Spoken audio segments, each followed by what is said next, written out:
1997년을 마지막으로 더 이상 사형을 집행하지 않아서 대한민국은 실질적 사형 폐지국으로 분류가 됐고요. 이후에 사형 제도의 폐지와 관련한 많은 논란이 있었는데요. 지난 한국의 사형수들에서는 대한민국 최악의 연쇄살인마 사형수 유영철에 대해서 저희가 다뤘습니다. 그런데 유영철이 연쇄살인을 저지르던 그 시기에 서울에는 또 한 명의 연쇄살인마가 있었습니다. 유영철이 체포된 이후에도 연쇄살인은 끝나지 않았고 대한민국은 계속 공포에 떨어야만 했습니다. 당시의 뉴스 보도를 보시겠습니다. 부유층 노인들과 20대 여성 등 19명을 연쇄살해하고 암매장한 용의자 유영철이 검거됐습니다.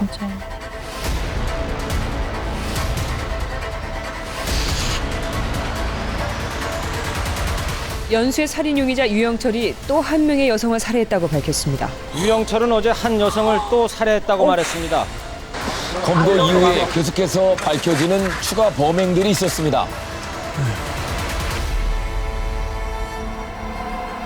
그런데 연쇄살인범 유영철이 저지른 것이라고 경찰이 얼마 전에 발표했던 서울 이문동 살인 사건이 실은 정모 씨의 소행으로 확인됐습니다.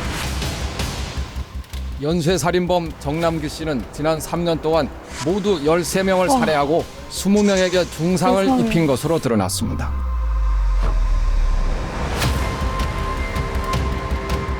평범했던 가정들은 하루아침에 무참히 무너져 버렸습니다. 안 울고 있을 날이 없었죠. 안 울고.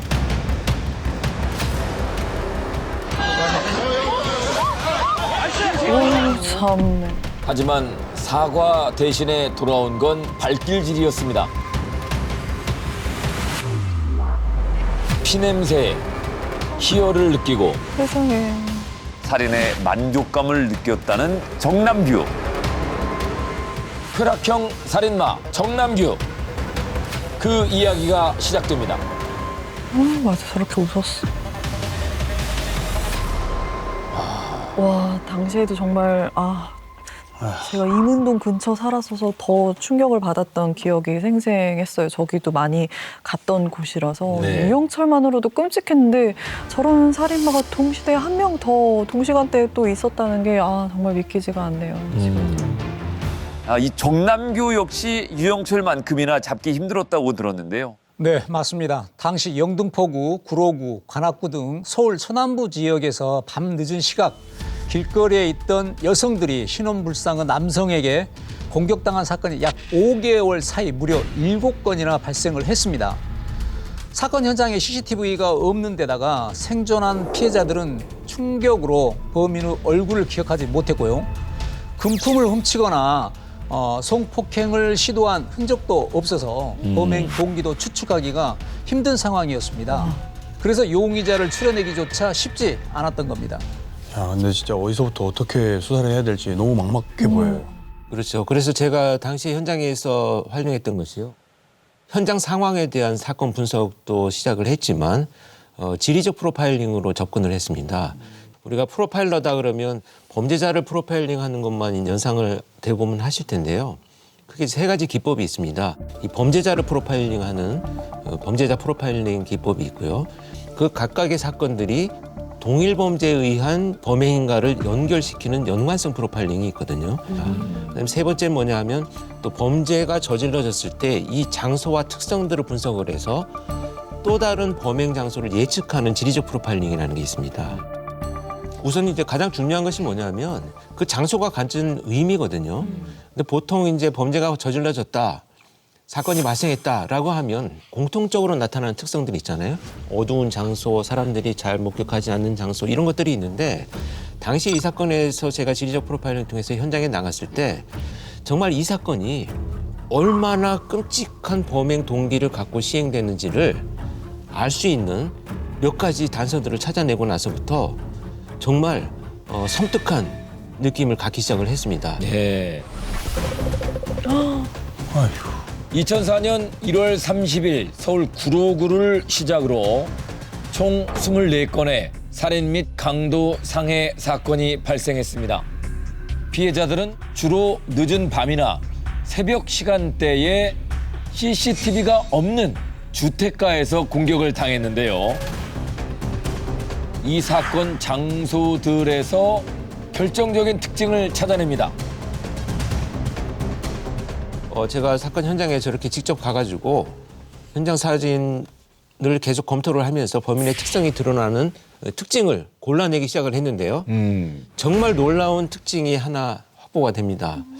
여러분들은 저 장면에서 어떤 것들이 보이실까요? 주택가, 다세대 주택들. 네.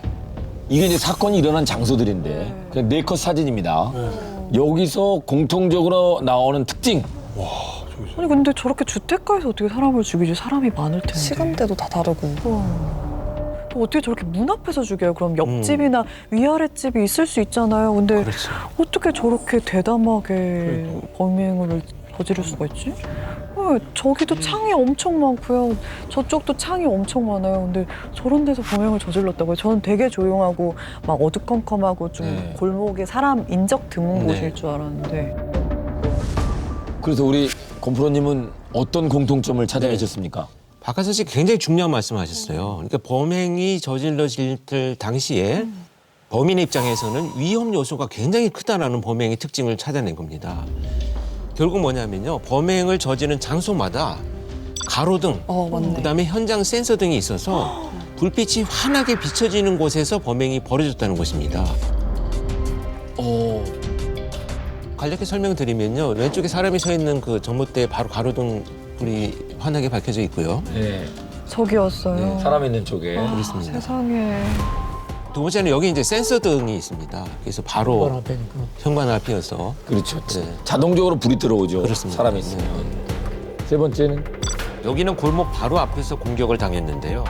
골목 안에는 식당이 있었는데 당시 불이 켜져 있어서 거리가 환했습니다. 그리고 저 장소는 바로 오른쪽에도 보면 여러분 그 전봇대 위에 그 가로등 불이 보이시죠? 사람들은 저 안쪽에 우리 형사들이 서 있긴 합니다만 사실 공격 지점은 바로 그 골목으로 접어드는 저기 돌이 이렇게 놓여진 고기였습니다. 거기서부터 공격이 시작이 된 거죠. 이상하다. 그럼 범인의 얼굴을 볼 수도 있는데 그렇죠. 목격자도 생길 수 있고 그 피해자도 범인의 얼굴을 볼 수 있는데 무슨 야맹증이 있는 건가? 왜 굳이 저렇게 밝은 곳에서 그런 거예요? 자, 거기에는 정말 이 범행이 저질러진 가장 근본적인 동기가 숨어 있었습니다. 바로 피해자가 자신의 공격으로 인해서 정말 고통스럽게 애원하고 쓰러져가는 모습을 이 범인은 굳이 보아야만 했습니다. 그래서 단 한 명의 피해자도요. 등 뒤를 공격당한 피해자는 없었습니다. 그래서 저는 이 특징을 골라내기 시작을 한 거죠. 밝은 곳, 그다음에 항상 돌려세워서 얼굴을 마주보면서 세상에. 공격을 해야 될 만한 이유가 뭐가 있을까? 그렇다면 이 범행의 동기는 본질적으로는 피해자에 대한 고통을 통해서 자신의 쾌락을 추구하는 유형의 살인범이다라는 범죄 유형을 분류를 하기 시작합니다. 이 사람 너무 이제 좋다. 금품이나 무슨 원한이나 이런 차원이 아니고. 성폭행도 아니라면서요. 네.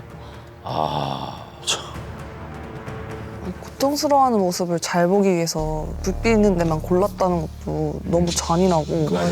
솔직히 나 봐라 이렇게 표현한 것 같기도 하고. 그러네요.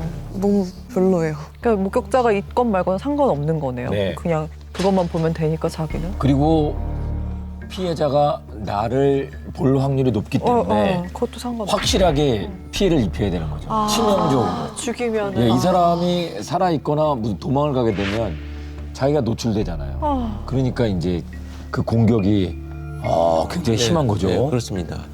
끝까지 어차피 살해를 목적으로 하고 있기 때문에요. 얼굴을 본다는 것이 정남규한테는 의미가 없었던 거죠. 그런데요, 사실 이렇게 공격성이 굉장히 강한 살인을 저지른 정남규는요, 성격적으로는 굉장히 소심한 유형이었습니다. 이 피해자를 공격하는 중에 뭐 차 소리가 들린다든지 불빛이 보이거나 누가 고함을 치거나 하면 재빨리 범행을 멈추고 도망을 가는 이런 타입이었기 때문에 정말 힘없고 약자들 앞에 있을 때는 자기가 마치 어떤 대단한 힘과 파워를 가지고 있는 것처럼 위협적인 표정을 드러내지만 정말 강한 사람들 앞에서는 또 자신을 감출 줄 아는 이런 양가적인 감정과 또 가면을 쓸 줄 아는 아주 비열한 범죄자들이 이런 유형의 범죄자들이다 이렇게 보여집니다. 네.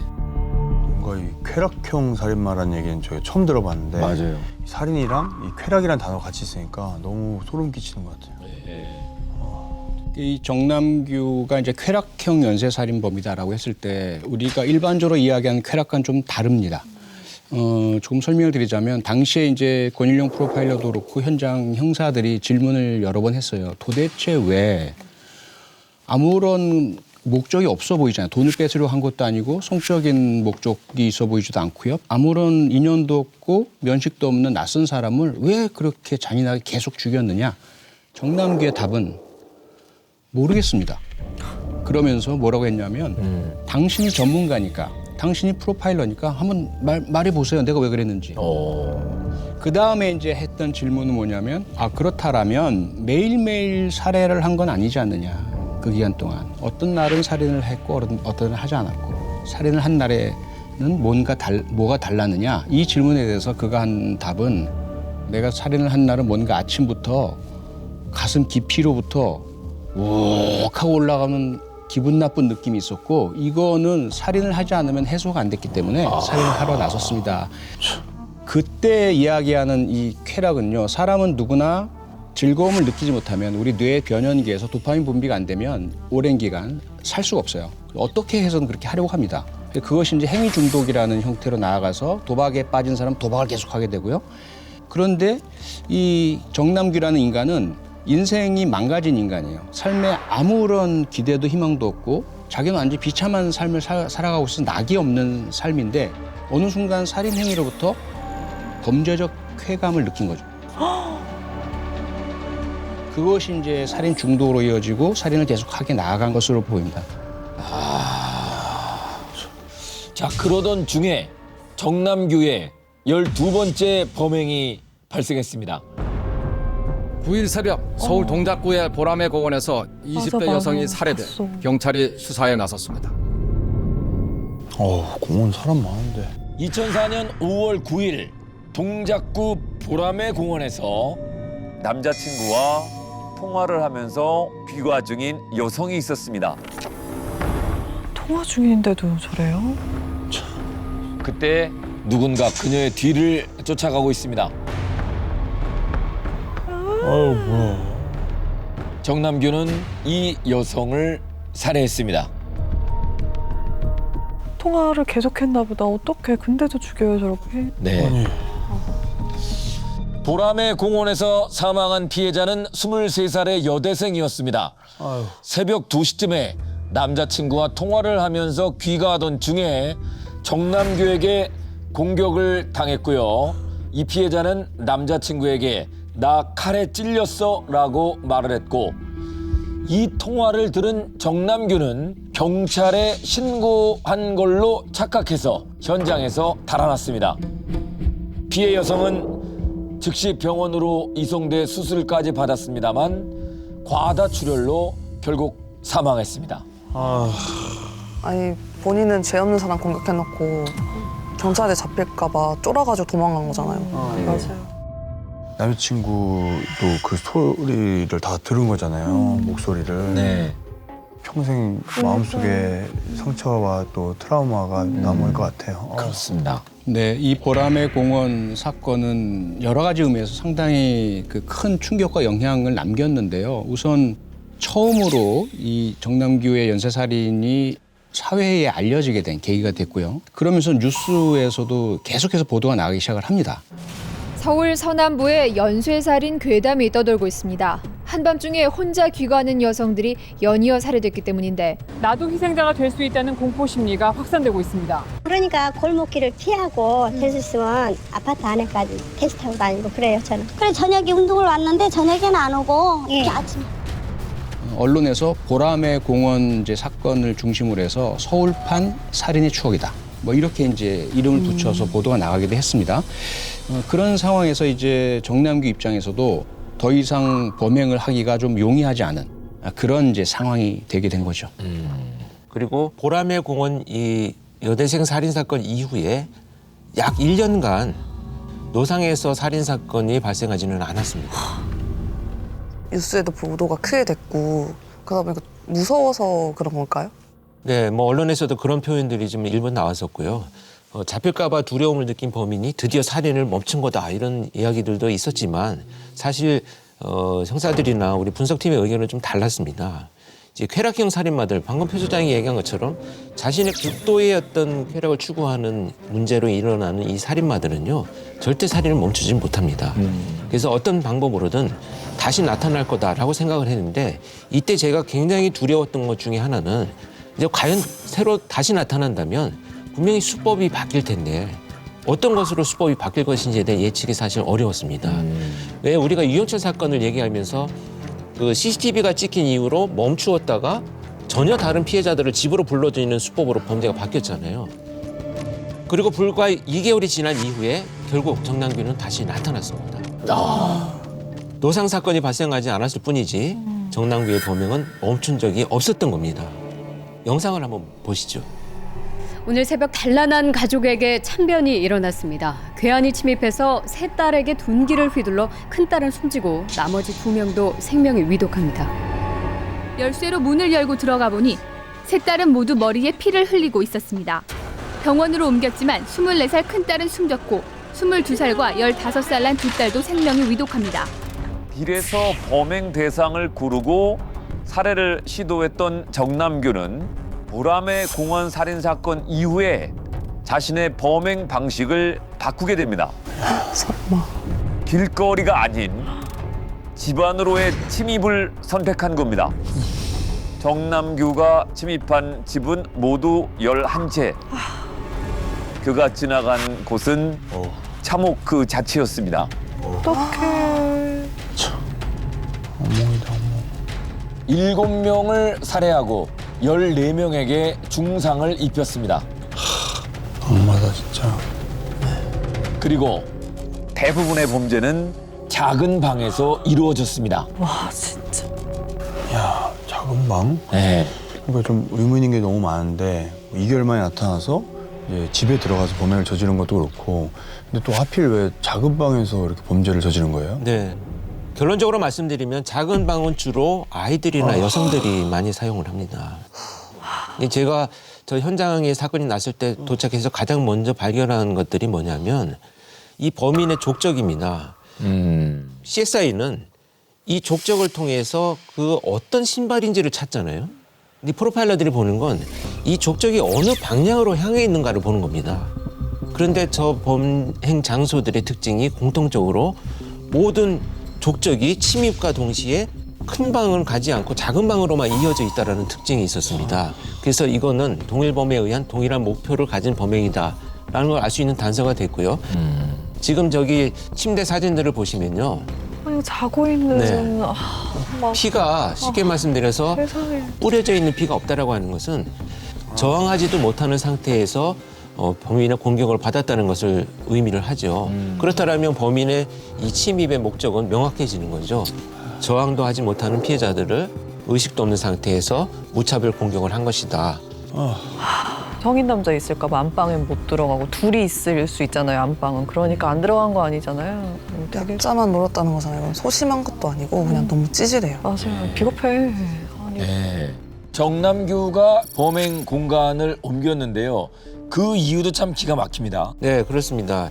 굉장히 소심해서 범죄 현장에서 범행을 저지르다가도 도망가는 이런 모습을 보여줬다고 했잖아요. 그런 경우 이제 구조가 빨리 되어서 피해자가 목숨을 잃지 않는 경우들이 많이 있었습니다. 보통 피해자 입장에서는 매우 다행스러운 상황입니다만 범인인 정남규 입장에서는 매우 불만족스러운 상황이 계속되는 거죠. 노상이라고 하는 공간에서 자기가 시간을 충분히 확보해서 마지막까지 피해자를 살해할 수 있는 공간이 필요했던 거죠. 그래서 자기가 장악할 수 있는 장소, 실내를 선택하고요. 그 중에서도 작은 방에 침입을 해서 살해하는 방식으로 자신의 살인 충동을 이어갔던 겁니다. 안 들키고 피해자가 도망갈 수도 없게 그냥 집 안에서 그렇게 했다는 게 정말 너무 잔인하고 독해지고 그런데 이때 정남규가 바꾼 건 범행 공간뿐만이 아니었습니다. 정남규는 범행 도구도 바꿉니다. 어머. 칼이 아닌 둔기를 사용해서 살인을 저지르기 시작합니다. 정남규가 실제 사용했던 흉기를 사진으로 보여드립니다. 정남규가 사용한 건 호일복수와 파이프렌치라고 하는 공구였습니다. 이 흉기들은 무게가 약 2kg 정도였는데요. 이걸 휘둘러서 피해자들의 머리를 가격해 살해했던 겁니다. 원래는 쾌락형 살이라 했으니까 칼로 찌르면 자기가 볼 수 없잖아요. 그래서 둔기로 바꾼 걸까요? 다 빨리 죽이려고. 좀 더 리액션을 보고 싶어서? 네, 정남규는 둔기로 내리쳤을 때 혈흔이 분산되는 걸 보면서 더 큰 쾌감을 느꼈다고 진술하기도 했습니다. 미친.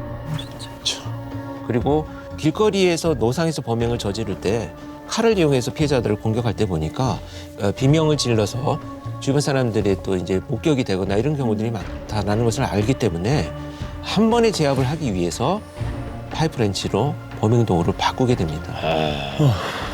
자, 이렇게 정남규가 범행의 장소 그리고 도구를 이제 변경하게 되는 그 과정에는요. 2004년 7월 18일 날 유영철이 검거가 됩니다. 그래서 대대적으로 보도가 이루어지죠. 그리고 그 전에 유영철이 범행을 했던 주택가 침입 범죄에 대한 것들이 자세하게 보도가 이루어져요. 그때의 정남규는 자기가 보라매 공원 살인 사건 이후에 계속 연쇄적으로 보도가 되고 하면서 자신이 유사한 방식으로 범행을 하다가는 잠복하고 있는 형사들에게 잡히겠다라는 두려움을 느끼게 되죠. 그런데 살인을 멈출 수는 없어요.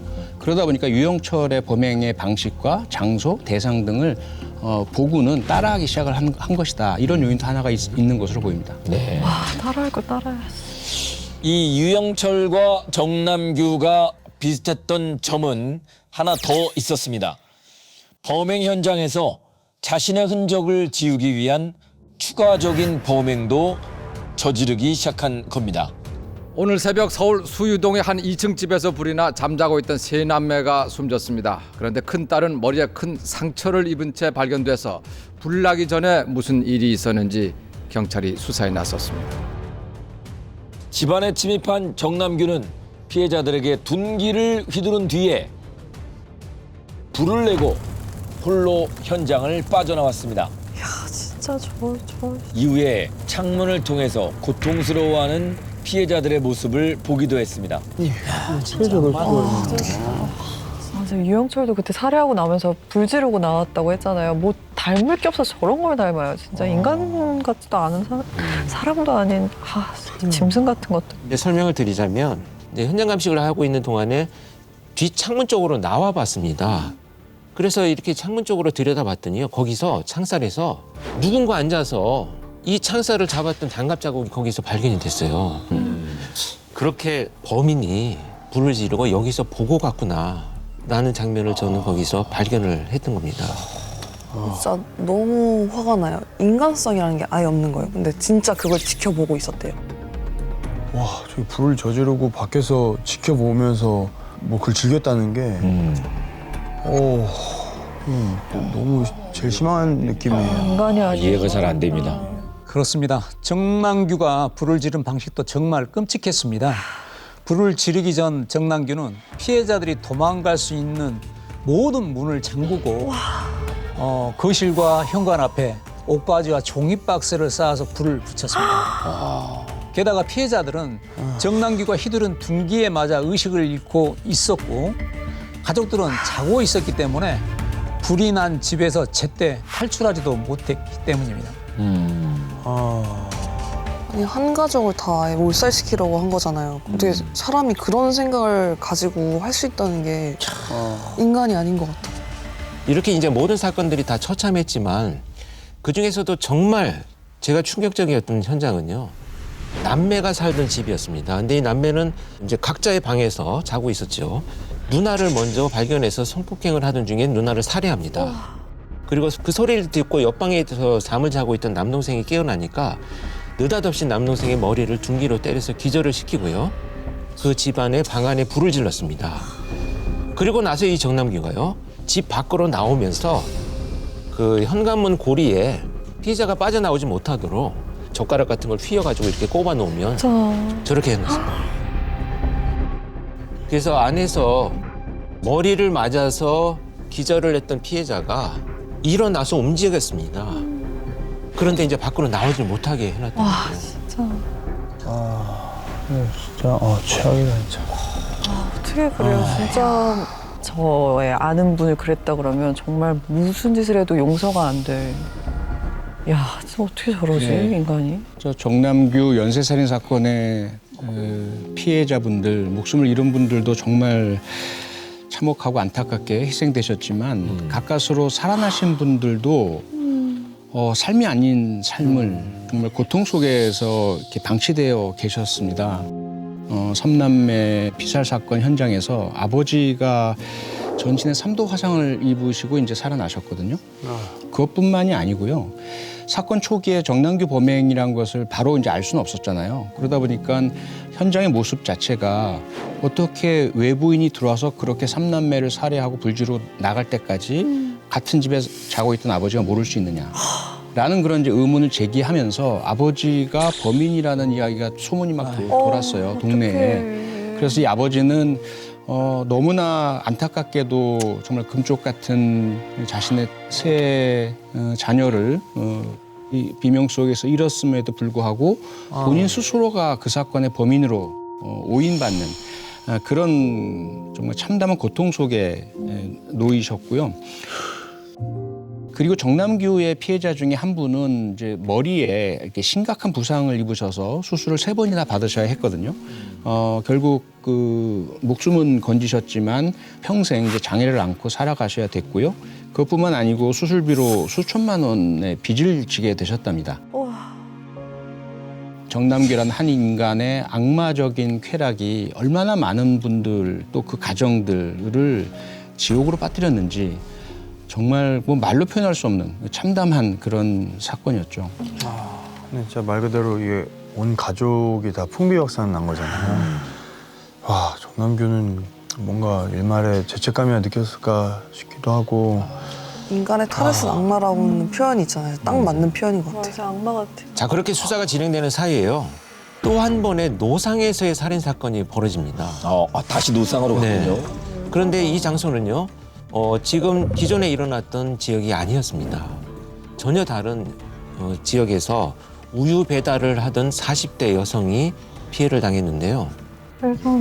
제가 이제 여러 차례 다른 정남규 사건을 얘기하면서도 얘기를 안 했던 건데요. 그게 뭐냐면 당시에 저는 서울 서남부에서 이제 정남규 사건을 분석을 하고 추적을 하고 있었는데요.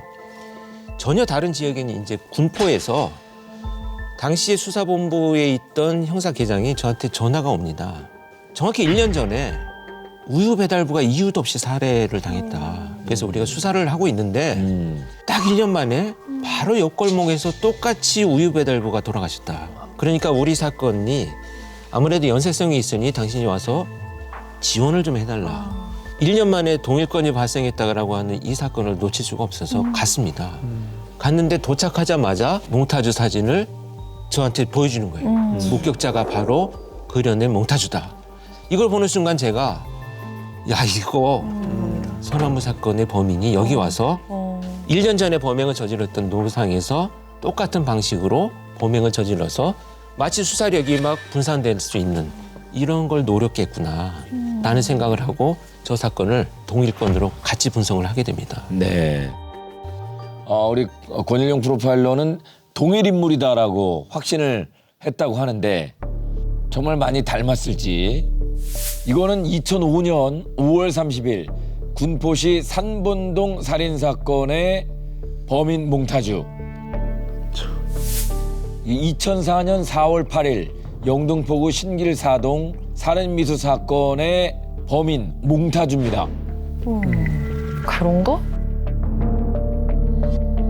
그렇죠. 몽타주 보실 때 주의하실 게요. 피해자나 목격자 입장에서 급박한 시간에 겪은 것을 설명하다 보니까 그런 디테일을 보실 게 아니고 인상을 보셔야 돼요. 목격자가 받은 인상이 뭐냐. 날카로운 눈매 그리고 광대뼈가 홀쭉하고 그런 인상을 보셔야지 머리가 기니까 아니네 이렇게 보시면 안 된다는 거죠. 인상을 봐라.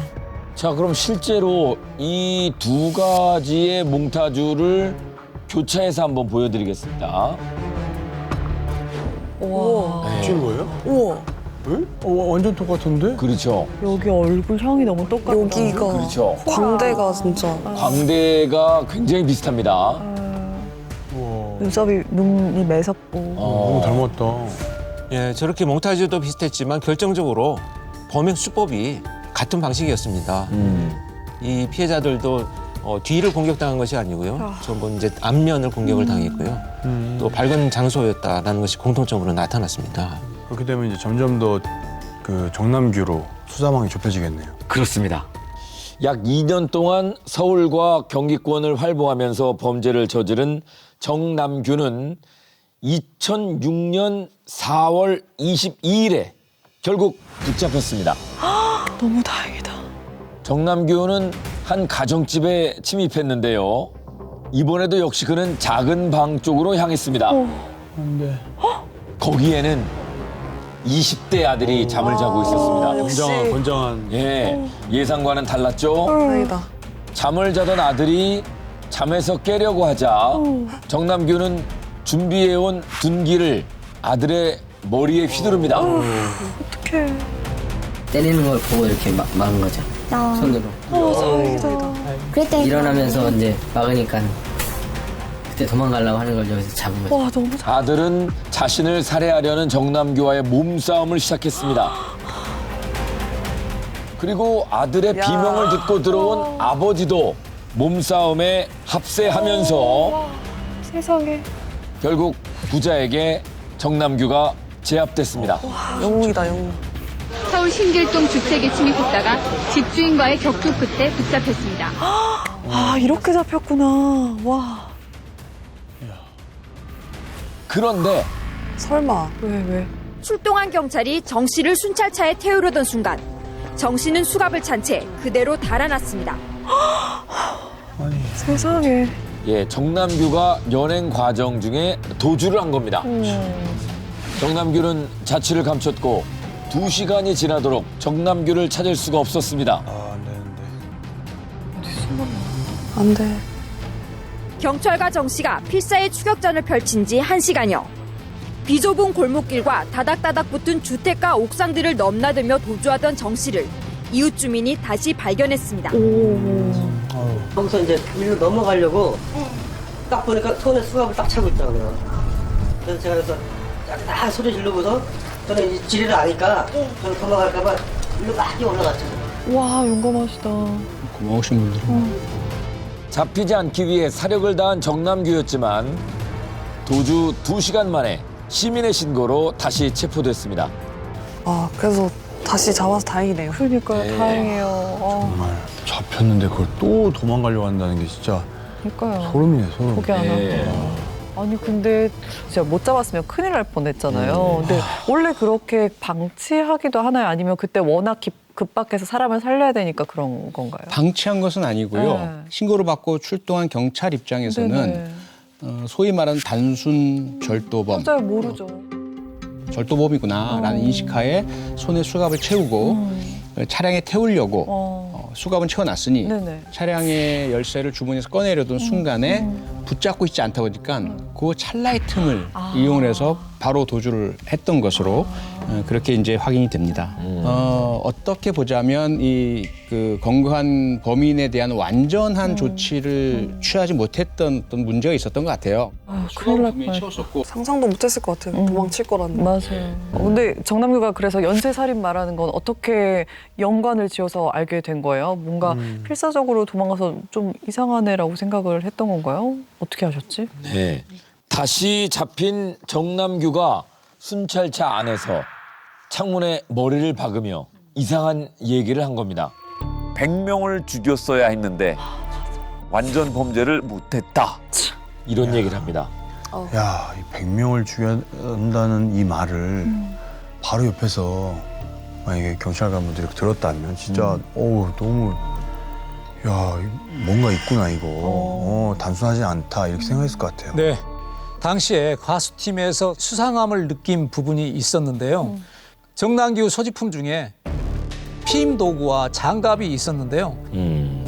그 장갑의 손바닥 문양이 얼마 전 근처에서 일어난 살인 사건들 현장에 찍혀 있던 장갑 문양과 동일했던 겁니다. 와, 이걸 어떻게? 그리고 강도 사건은 돈을 빼앗는 게 목적이라면 칼처럼 가볍고 겁을 주기 용이한 이런 물건을 주로 사용하는데 정남규는 약 2kg의 무거운 파이프 렌치를 가지고 있었던 겁니다. 이런 정황들이 의심스러웠던 형사가 파이프 렌치를 살펴보면서 나사를 이렇게 돌려봤습니다. 그 사이에 끼어있던 오래된 피드를 발견하면서 심상치 않음을 직감하고 정남규를 취조하기 시작했습니다. 근데 뭔가 형사님도 이게 딱 이 촉이 대단하신 게 그때 그 나사를 딱 돌릴 생각을 하셨는지 야, 그게 결정적이었던 것 같아요. 그러게요. 너무 이상하잖아요. 그 무거운 거를 뭐하러 복잡하게 들고 다녀요. 근데 정남규도 거기까지 닦을 생각을 못 했나 봐요. 나사를 돌려서 그 안까지는 못 닦았겠죠. 네, 그래서 형사가 파이프 렌치에 대해서 질문을 하니까요. 처음에는 그건 내가 공사장에서 주워온 건데 거기에 뭐가 묻었는지 내가 어떻게 합니까? 이렇게 이제 시치미를 뗐다고 합니다. 그리고 이제 다른 살인 사건 현장에서 발견된 이 손바닥 장갑 문양 이것과 정남규가 가지고 있었던 장갑 손바닥 문양이 일치한다 이렇게 또 물어봤더니 아니 이런 장갑이 대한민국에 하나밖에 없습니까? 이렇게 큰 소리를 쳤다고 합니다. 사실 예를 들어 그냥 도둑놈이라면 잡혔는데 이런 이야기를 했을 때 전혀 자기는 모르는 거잖아요. 준비도 안 돼 있잖아요. 그러면 대개 반응은 뭐냐면 당황하는 거죠. 뭐죠? 뭔 소리지? 왜 그러죠? 그런데 지금 정남규의 반응은 오히려 적반하장식에 그리고 장갑이 이 세상에 이게 하나밖에 없습니까? 라는 그 말 자체는 이상하다. 이미 본인 스스로가 방어 태세에 들어갔다라는 것을 의미하거든요. 그 후에 보고서를 검토하던 사무실에 있던 당직자가 저한테 전화를 합니다. 강도상의로 체포가 됐는데 아무래도 빨리 만나봐야 될 것 같다. 그래서 이제 그 해당 경찰서로 제가 도착을 했습니다. 갔더니 그동안에 가져왔던 내가 프로필을 만들어 왔던 범죄자와 하나씩 퍼즐이 맞춰가기 시작을 하는 거죠. 첫 번째, 소심함에 대한 얘기인데요. 굉장히 분노에 차고 자기가 범행을 저지르다가 지금 잡혀가지고 사람을 수백 명을 죽여야 되는데도 잡혀서 억울하다, 막 화가 난다라고 하는 범인임에도 불구하고 첫 대면에서 저하고 눈을 맞추질 않았습니다. 그래서 처음엔 그런 시작을 했습니다. 교도소에서 정말 고생했겠구나. 왜냐하면 다른 성범죄 사건으로 구속이 되어 있다가 출소한 지 얼마 되지 않고 사건이 시작이 됐습니다. 그런데 이런 성향을 가진 자가 교도소에서 정말 다른 범죄자들과 같이 생활을 할 때 느끼는 스트레스는 굉장히 컸을 것이다 라고 추측을 했습니다. 그래서 이 사람에 대한 동정적인 표현을 먼저 시작을 한 거죠. 그 동정적인 표현은 내가 너를 이해한다는 것이 아니라 그만큼 내가 너를 잘 알고 있다라고 하는 메시지였습니다. 자, 그렇게 얘기를 했더니요. 이 범인은 입을 열기 시작합니다. 정남규랑 이 면담하면서 소름 돋는 순간도 되게 많았을 것 같아요. 그렇죠. 왜 이런 쾌락형 연쇄살인범이다라고 하는 단정을 할 수 있는 배경들이 어떤 얘기가 나왔느냐면 피해자를 이렇게 정해두지 않고 늦게 귀가하는 여성, 밤늦게 끝까지 일을 하다가 이제 집으로 귀가하는 여성들 또 침입해서 이런 범죄를 저질렀는데요. 그렇게 범행을 저지르다가도 범행 대상을 물색하지 못하는 날이 있습니다. 그러니까 실패하는 날이죠. 소위 자기 입장에서는. 실행하지 못하는 날은 어떤 방식으로 이것을 해소했느냐라는 질문을 했는데요. 그때 정말 저는 놀라운 게 예전에 범행을 저질렀던 곳에 가서 칼을 꺼내서 피해 냄새를 맡아보면 그 당시에 내가 범행을 할 때 느꼈던 그 쾌감이 다시 돌아 나온다. 그래서 이게 바로 우리가 그동안 정말 얘기했던 살인의 추억입니다. 진짜. 그래서 피냄새가 웬 말이에요. 진짜 역대급 살인자인 것 같아요. 정남규는 자신이 저지른 범죄를 결국 털어놨습니다. 그런데 한 가지 큰 문제가 발생합니다. 이제 완전히 잡혔고 재판장에 딱 세우기만 하면 되잖아요. 그렇죠. 근데 혹시 무슨 문제가 생긴 거예요? 그 수사팀이 정남규에게서 범행에 대한 자백을 듣고 그동안 일어났던 사건들 간의 연관성까지 분석을 해봤더니 정남규가 범인이 맞았습니다. 예, 수사팀은 그렇게 확신을 했는데 근데 결정적인 증거를 확보하지 못한 상황이었습니다. 예. 아까 그 흉기에 오래된 피들이 굳어서 껴있다고 했잖아요. 그러면 피해자들 피 맞는 것 같은데 DNA 검사 같은 거 하면 되는 거 아니에요? 네, 맞습니다. 거기에서 나온 DNA를 검사하면 확인할 수가 있습니다. 그런데 문제는 2004년 정남규가 서울 서남부 일대에서 칼을 이용해서 저질렀던 범죄, 그 사건들이었습니다. 경찰이 압수한 파이프렌치는 정남규가 범행 수법을 바꾸면서 쓰기 시작한 무기였고요. 그 이전에 일어난 사건들에 대해서는 증거가 될 수 없었던 겁니다. 왜냐하면 형사들은 그 정남규에게 당시 사용한 흉기를 어디에 두었는지 물어보았지만 그 부분에 대해서는 굳게 입을 다물었습니다. 정남규가 살던 집에서도 압수수색을 했지만 칼을 갈았던 숫돌만 발견했을 뿐이고 흉기는 찾아내지 못했습니다. 설마 버린 건 아니겠지? 아, 버렸을까요? 그런데 저는요, 정남규가 절대 이 칼을 버리지 않았을 것이다 라고 얘기를 했습니다. 왜냐하면 면담을 하는 과정에서요, 정남규는 저하고 그런 살인에 대한 이야기를 할 때 그 표정이 실제 범행을 저지르는 표정이었습니다. 어린아이들이 소풍을 가서 너무 즐거워서 행복하던 표정을 짓는 그 순간들이 있잖아요. 이 얘기를 할 때 마치 그런 것처럼 살인을 저지를 때에 자기가 느꼈던 그 감정에 대한 표정을 갖고 있었기 때문에 그렇게 소중한 물건을 정남규는 함부로 버리지 않았을 것이다. 경찰들은 정남규의 집을 샅샅이 수색했고 그 과정에서 정말 충격적인 것들을 발견했습니다. 다른 게 나왔나? 종류별로 있나 칼이? 경찰은 연쇄살인 용의자 정모 씨의 집을 수색하다 이상한 점을 발견했습니다. 집안 여기저기서 운동화가 9켤레나 발견된 것입니다. 9켤레? 장독대, 또 싱크대 아래, 냉장고 등등. 왜 저기 숨겼어? 그리고 신발을? 집안 곳곳에서 범행에 사용한 신발들이 나왔습니다. 범행할 때마다 바꿔 신었나 보다. 심지어 자신이 범행에 대한 기사들을 스크랩을 해뒀습니다. 자랑스럽나 보다 진짜. 하지만 살인사건의 결정적인 증거인 흉기가 어디에도 보이지 않았습니다. 어디 있을까? 이 증거를 찾기 위해 경찰들은 집안 곳곳을 다시 수색했고요. 마침내 범행에 사용한 칼을 찾을 수 있었습니다. 이야, 저걸 어떻게 찾으셨대? 칼이 있었던 곳은 화장실? 옷장 서랍 아래 숨겨진 작은 공간이 있었습니다. 저게 뭐야? 저 어떻게 저거 찾기도 힘들었겠다. 와, 꽁꽁 숨겨놨네.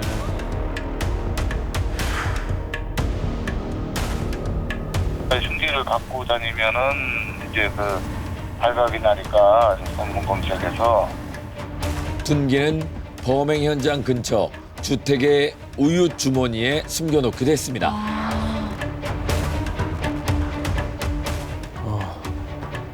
완전 범죄를 꿈꾸면서 3년 동안 정남규가 저지른 범행으로 모두 13명이 살해됐고 20명이 중상을 입었습니다. 보람의 공원 살해를 재현하면서도 목소리엔 떨림조차 없었습니다. 앉아 있었고요. 여자가 앉아 있으면서 전화가 나 칼에 찔렸다. 그 소리 하더라고. 도마가 저기 와이 자식으로 있는데 빌라 쪽인데 저기서 들어가는. 확인을 한번 해봐야 되겠는데. 그는 33명의 피해자를 낳은 최악의 연쇄 살인마지만 현장 검증 내내 보여준 추억을 회상하는 듯한 태도와 그러니까 너무 화나죠. 유가족을 향한 발길질. 어떻게 저러냐 진짜. 반성하는 모습은 끝까지 찾아볼 수 없었습니다. 웃었잖아요. 저봐, 웃어.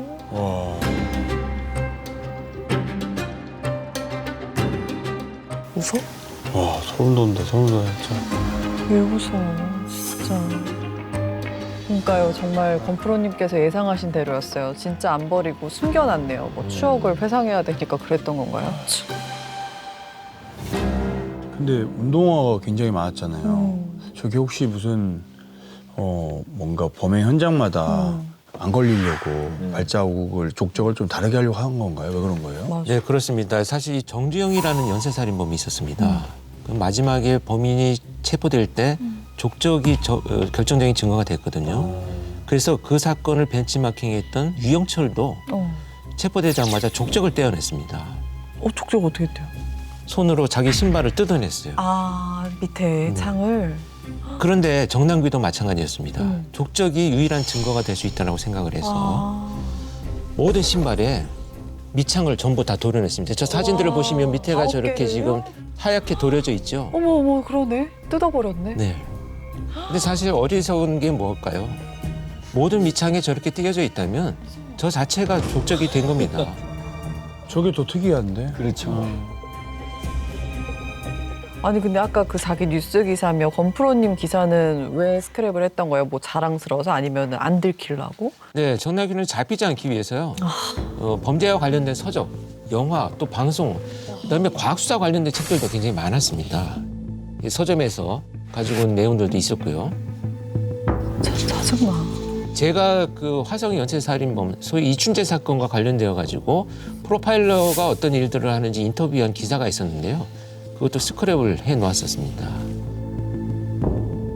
또 피임 도구의 화학 성분을 통해서 어떤 회사의 어떤 제품인지 알아내서 범인을 추적한다는 것까지 알아내고 범행 중에 피임 도구를 사용할 때는요 물에 씻어서 사용하기도 했습니다. 근데 참 저런 행동을 하면서 본인이 좀 한심하다는 생각은 안 했을까 싶어요. 안 했을까? 잘한다고 생각했겠죠. 자, 그래서 전과 오범이었던 정남규는 출소하면서 한 가지 결심을 하게 되는데요. 자신이 다른 사람들에게 피해를 입은 그대로 똑같이 사회에 복수하기 위해서 사람들을 살인하겠다는 거였습니다. 이후에 약 1년 동안 정남규는 체력을 단련하고 살인 공부를 하는 등의 완전 범죄를 위한 준비를 했다고 합니다. 아니, 1년이나 범죄 준비를 했다는 게 아니, 도대체 뭐 무슨 준비를 어떻게 했다는 거예요? 네, 정남규는 범행 현장에서 쉽게 도주하기 위해서 거의 매일 10km씩 달리기를 하고요. 악력기와 역기를 이용해서 근육을 키웠습니다. 그렇게 피우던 담배까지 끊으며 운동한 결과 나중엔 10km를 37분대에 완주할 수 있게 됐다고 합니다. 아니 그런 거를 알게 됐으면 뭔가 좀 진짜 우리 민지 씨처럼 이렇게 좋게 재능을 쓸 수도 있잖아요. 근데 저렇게 한 게 고작 살인이라고요? 너무 한심한데요? 진짜? 아니 자기가 피해를 입어서 고통스러웠으면 다른 사람들도 그럴 거라고 생각을 해야 되는 게 정상이고 오히려 범죄를 안 저질러야 되는 거 아니에요? 그러니까. 아 진짜 그냥 뭐 동정심도 안 생기고 그냥 찌질한 것 같아요. 어떻게 자기가 피해자일 때도 있었는데 그거를 돌려주고 복수를 하고 그것도 아이들 뭐 작은 방만 노렸다는 것도 너무 한심하고요. 말도 안 되죠. 무슨 변명이 안 돼요. 최악 중에 최악인 것 같아요. 네, 결국 경찰은 수사 끝에 정남규를 살인, 살인미수, 현주건조물 방화 등 총 9개 혐의로 형사 입건했고요. 검찰은 같은 혐의로 기소했습니다. 그래서 재판이 열렸고요. 재판부는 정남규에 대해서 범행의 동기가 사람을 살해하는 등의 행위를 통해서 만족을 얻기 위한 것인 점, 그동안 겪은 폭력과 성추행 등으로 자신의 범행을 정당화하는 점, 그리고 앞으로도 계속 살인을 하고 싶다는 취지로 진술하는 점 등을 들어서 정남규에게 사형을 선고했습니다. 그런데 재판이 진행되는 사이에 정남규는 판사에게 탄원서를 보냅니다. 사형은 무서웠나? 설마 살려달라고 탄원서를 쓴 건 아니겠죠? 와 많이도 썼네요. 정남규가 직접 쓴 탄원서입니다. 무슨 할 말이 저렇게 많아? 참. 난 죽어서도 사람을 죽일 것이고 살아남은 피해자 20명도 반드시 꼭 죽이고 싶고 부자들은 아주 잔인하게 죽이고 싶었죠. 이야, 부자를 노린 것도 아니고 진짜. 부자들을 다 못 죽이고 가는 게 한이 맺히고 며칠 굶은 것처럼 마음이 늘 허기졌고 유전무죄, 무전유죄에 불만이 있었고 죽이는 데서 쾌감을 느꼈고 살인 세계가 환상적이고 살인을 할 때가 가장 행복했고 저는 담배도 끊었지만 살인을 참는 것이 훨씬 더 어려웠습니다. 무슨 궤변이에요. 난 찌질하다 진짜. 담배보다 살인을 끊는 게 더 어려웠다는 정남규의 얘기입니다. 그는 결국 교도소에서 마지막 살인을 저지릅니다. 사형을 선고받고 수감 중이던 연쇄살인범 정남규가 자살했습니다. 정남규는 구치소에서 목을 맨 채 발견됐습니다. 이거를 저렇게 죽으면 안 되는데. 정남규는 곧바로 인근 병원으로 옮겨져 중환자실에서 치료를 받던 중 갑자기 상태가 악화되면서 숨졌습니다. 마지막 살인의 대상은 바로 자기 자신이었습니다.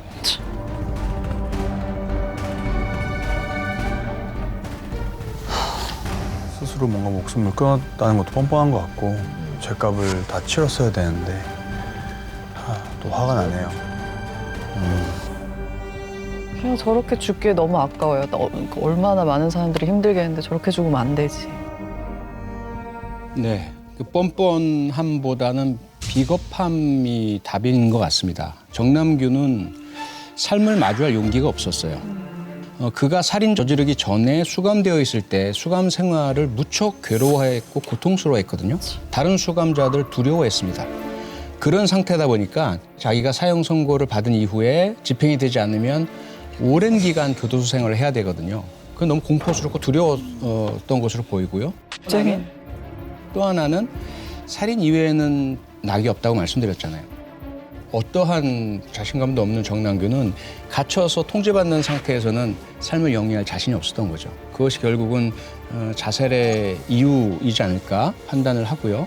뭐 이런 해석도 가능한 것 같습니다. 살인을 하고 싶어서 살인 중독에 이르렀는데 살인을 더 이상 못하니까 자기를 살인한다. 뭐 이런 논리적 귀결도 가능할 것 같고요.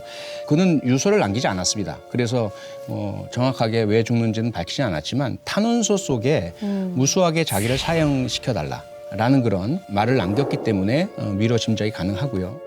어쨌든 모든 게 끝난 이상 사형을 빨리 집행해줬으면 합니다. 현재 왜 사형을 안 시키고 있는지 이해가 안 가요. 제발 사형을 시켜달라고 부탁했건만. 삶이란 누군가에겐 축복이자 즐거움이지만 어떤 사람에겐 시험과 괴로움이며 고통이 되기도 합니다. 사형을 간절히 원하고 있는 이유 중에 하나입니다. 그리고 그 수감 생활 중에 공책에다가 쓴 글이 있어요. 어떤 이야기를 썼냐면 요즘 사형 제도 문제가 다시 거론된다. 사형을 폐지할 생각은 없다고 한다. 인생은 구름 같은 것. 이 자체는 사형을 시켜달라라는 말과는 배치되거든요. 두려움을 표현하고 있어요. 예. 겁쟁이네. 그래서 이 겁쟁이가 결과적으로 타인에 의해서 자기가 목숨이 거두어지기 전에 스스로가 고통스럽지 않은 그런 편안한 방법으로의 사망을 택한 것으로 보입니다. 그리고 정남규가요, 저하고 면담을 할 때 정말 파렴치하다고 제가 느낀 것 중에 하나는 그렇게 네가 부자에 대한 분노를 이렇게 탄원서에서까지 기록을 할 정도로 가지고 있었다면 그 장소를 꼭 선택한 것이 어떤 의미가 있느냐라고 했더니요. 그렇게 못 사는 사람들이 가난하기 때문에 나 같은 사람한테 죽는 거다. 와. 뭐야. 대단하셨어. 결국은 이런 장면들을 보면서 이런 대화들을 나눌 때 저는 진짜 인간에 대한 회의를 처음 느꼈던 그런 기억이 납니다. 진짜 대화가 안 돼서 저는 현타가 세게 왔을 것 같아요. 네. 살 가치가 없는 사람도 아닌 사람인 것 같지만 그래도 저렇게 죽기에는 너무 뻔뻔하네요. 형을 받았지만 사형이 집행이 안 됐잖아요. 지금 이 순간에도 그 교도소에서 살아있다고 생각하면 그것도 너무 화날 것 같기도 하고 돌아오는 이렇게 스스로 목숨 끊었다는 것도 화가 나고 그냥 계속 너무 화가 나네요 계속. 정남규에게 희생당하거나 피해를 입은 사람들은 확인된 사람만 무려 33명이었는데요. 대부분은 늦은 시간 퇴근하거나 새벽같이 출근을 하는 중에 있었고 선량하게 살아가던 서민들이었습니다. 피해자 중에는 초등학생도 있었고 딸 둘과 귀가 중이던 아이 엄마도 있었습니다. 또 한 피해자는 생계의 보탬이 되기 위해서 새벽 우유 배달을 하던 가정주부였는데 마지막까지 내가 아이가 있으니까 제발 좀 살려달라고 애원한 사실이 알려지면서 그 안타까움을 더하기도 했습니다. 진짜 본인이 죽으면 우리 아이는 어떡하지 이러면서 눈도 제대로 못 감으셨을 것 같아요. 네. 이 정남규는 피해자들에게 단 한 번도 진심 어린 사과를 하지 않은 채 자신의 죄에서 도망쳤습니다. 이에 대해서 한 피해 유가족은 사과 한마디도 없이 죽는 것이 이기적이다 라는 이야기를 하기도 했는데요. 더 이상 이렇게 참혹한 범죄가 일어나지 않기를 간절히 바라봅니다. 모두의 즐거움 MBC EVERYONE.